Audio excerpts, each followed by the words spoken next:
Hi everyone, thanks so much for coming in. I'm Pastel the Devil, and today we're going to be checking out NBC News, their report on the Metaverse. Should be pretty riveting stuff here, so let's give it a shot. Immersed in virtual games, some are being exposed to offensive and threatening content. What parents need to know in our series Inside the Metaverse. All right. Well, I hate to butt in here so quickly. That's not a good sign, right? It's never a good sign. So this is just like they're about to go to a commercial and they're just saying what the story is about, leading it in. And already there's just, he says, as millions of kids are being immersed in virtual games. And I just want to point out here that virtual games are any games that aren't, like physical board games, that kind of thing, virtual games, right?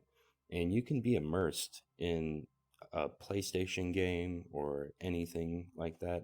I mean, it's a technicality, but it's like, if you're going to be discussing this topic, a good sign is that you're getting your terms right off the bat, and they're not. So yeah, but that's like, it's not exclusive to virtual reality is the main point, right? And you could just generalize or specify the statement to any degree in any direction, and it still makes sense, as long as millions of kids are using a thing, right? And you could say millions of kids are being immersed in Roblox. Some are being exposed to offensive and threatening content. Dun, dun, dun, right? As millions of kids are being immersed in the education system, so some are being exposed to offensive and threatening content. Jesus. Back with our series Inside the Metaverse, where we can interact with avatars in virtual worlds that are mostly unregulated. Okay, so despite that being like the laziest definition of the metaverse ever, let's just gloss over that entire part, right?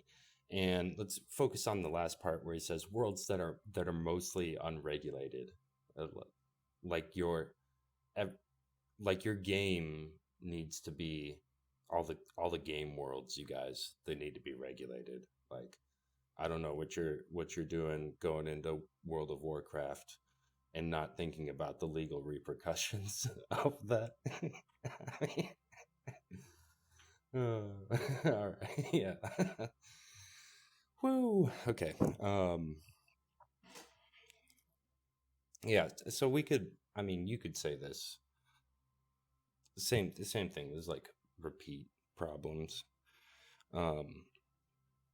But yeah, this idea, you could be like, worlds where you become another person and live life through the scope of another perspective. Worlds that are mostly unregulated. Books, of course. We're talking about books. We're talking about books here. All right. Yeah, hope you're ready to be scared of reading. Tonight, Kate Snow looks into the darker side of the metaverse. It's a child. I guess they just really didn't like think about the segue on this too much. But if you end one sentence with, we're going to explore the dark side of the metaverse, right? And then the next scene you cut into is a child, then you're implying that a child is the dark side of the metaverse. I mean, how did you guys not get this? Like, when you were editing, it's terrifying. More children. Jaden's mom, Adriana, doesn't let him use his microphone to talk to other players, but Jaden hears a lot of offensive, sexually explicit, even racist language. You've heard the N-word? Mm-hmm. Like one time or lots of times? All the time. All the time. We heard it in a game called Gun Raiders, not created by Meta, but available in the Quest headset. Pop your head up. Back the So honestly, like I'm a bit concerned with the reporting on this one. Though if you listen to just the audio, it sounds like they fade in from the kid doing his little kid noises into the audio of the other people. It clearly sounds like it was faded. The way that they report it, they say they went into the gun raider and found this incident. So that, but they've laid it over here, over the the child playing like it's really happening right then, and I honestly cannot tell for sure if it is actually happening right then. But if you look at like the mother, she doesn't react at all. The child doesn't react at all. It really feels like this was just overlaid on top of the child playing. And if that's the case, that's super shady and just really, really bad reporting. It's the content, but also the impact from immersion that has child advocates concerned.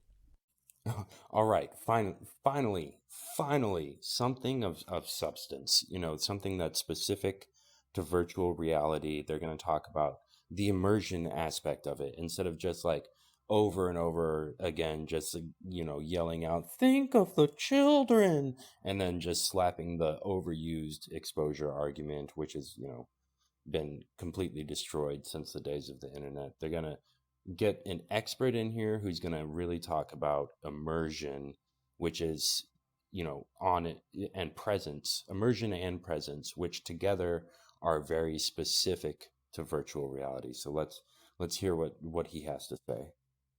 The metaverse is the new wild, wild west for kids. Millions of kids across the country and around the world are using these headsets. They could be exposed to all sorts of hateful content, violent content, sexual content, and you just see them with their little glasses on. You have no idea what they're so bad.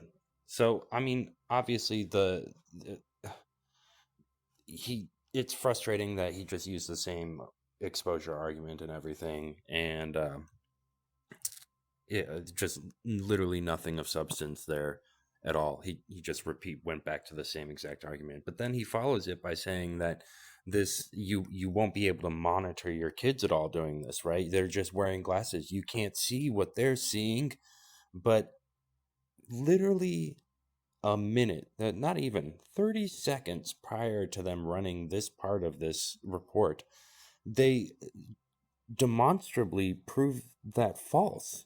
There's the mother sitting there right next to her kid while he's playing, and she can see everything, literally everything that he sees. She can hear everything that he hears. It's all right there in front of her. And they reported that, showed it before they ran the section. I just don't understand how this wasn't like caught in the editing process. Like, oh, hey, maybe we shouldn't show this part where he's clearly wrong because we just proved he's clearly wrong in our last part. Ugh. So, I mean, it's just so frustrating. doing.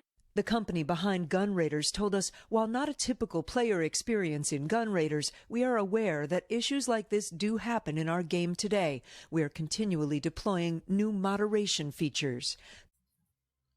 Wow. Breakthrough reporting. Toxic behavior in video games. Whoa. This is like next level reporting right here. If you didn't know, now consider yourself educated by NBC that in games there are some toxic players, some shitty behavior. Yeah. Riveting stuff on your in-depth investigating, and I mean, I'm kind of here. I'm gonna investigates. NBC News investigates. Really, really living up to that. There, living up to your banner. The makers of Gorilla Tag did not respond to our request for comment. Does it concern you what he's hearing? In the beginning it did, but I know I can't necessarily limit or eliminate him from playing these games. So I'd rather approach this issue through communication.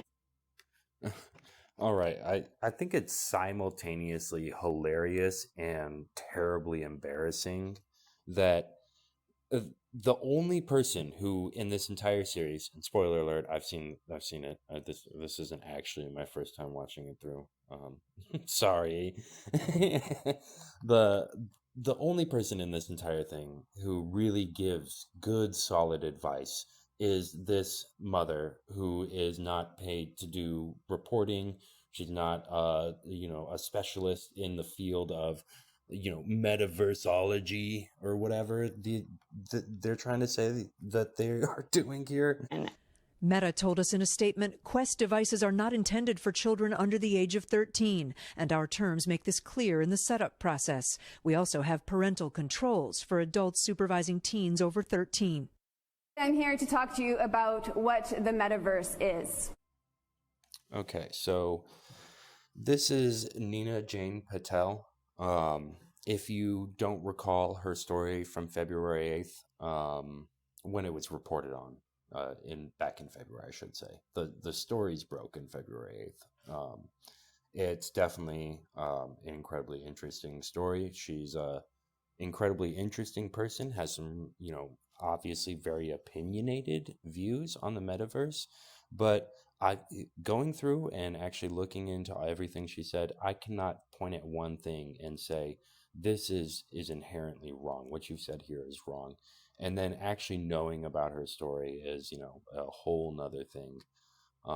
So when, NBC goes into this, just keep in mind that NBC is going to do its NBC thing. But let's see how they present her story. Researcher Nina Jane Patel studies the metaverse and has concerns. Last year, she put on a headset and entered Meta's Horizon venues, a virtual space for events. She says once in the lobby, immediately I had 3 to 4 male avatars with male voices come very close to me and then very quickly proceeding to touch my avatar. That could only be described as a sexual assault in the metaverse. Okay, so right before we get into any of this, there's just a few things I want to point out that, was probably made apparent to you before this whole played. And NBC edited the shit out of this story. They really just edit it in a way that made it seem, like a red herring, or no, that's not right. Just really poorly edited, heavily edited. And I definitely want to take this time to say that, like, sexual harassment or sexual assault in the metaverse is a very serious, very real thing. And I think, it's easy for people to look at these kind of stories and say, oh, well, it's not real. It's not happening. But then you could, easily take those same exact arguments and apply them in the physical space, because there's really nothing that tells us directly that the physical space is the only real existence. Anyways, I'm going off on a tangent here. I just want to say that it's an important topic here. This is really the nuts and bolts of what the investigative reporting should be about, is this VR specific issue. And it's VR specific because, it's not like your PlayStation character, where if something happens to your PlayStation character, it happened to them. This is a very personal issue. You have your presence, and you are your VR avatar. So of course, like, sexual assault in these things should be taken seriously and not trivialized. How upsetting was all of this? I physiologically just froze. You froze and couldn't even think to take the headset off. Yeah. Okay, yeah, she froze, right? You froze. She froze. She froze. All right, and that's exactly like what we don't want to happen, right? If you're in a situation that's bad, there's methods to prevent that. If we can help educate people and give them the tools to not freeze up in those situations, but instead to protect themselves and even to protect those around you. Like we should go over those. So I'm assuming that's what this next segment is going to be about, right? Yeah, let's see what methods of prevention they're going to tell you specifically how to do.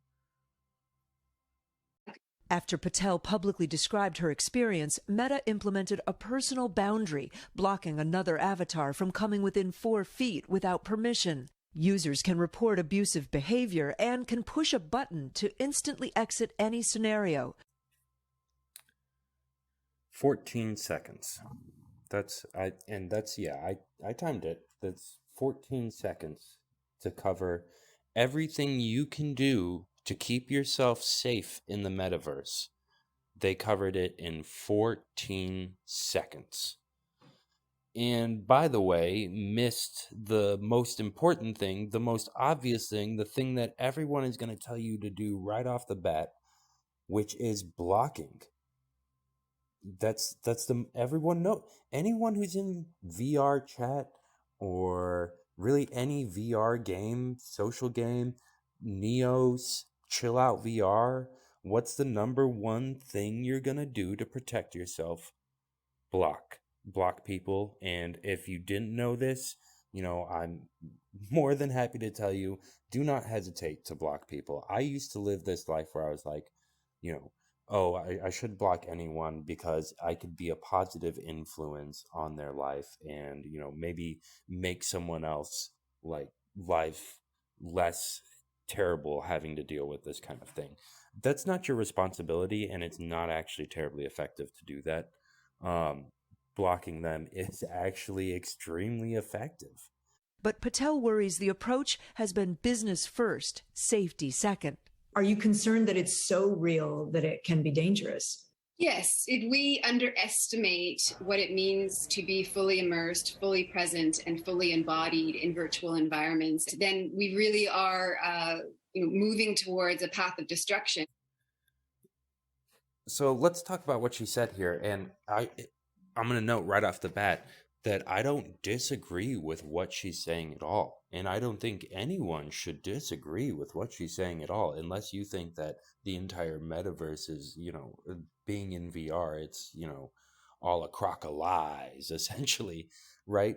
But the way that this is edited out, and especially the first time I watched this, it's so sensationalized and the story leading up to this point that when you get to this point, you're already really wound up. And listening to her say, just at the end, we're heading towards destruction, moving towards destruction.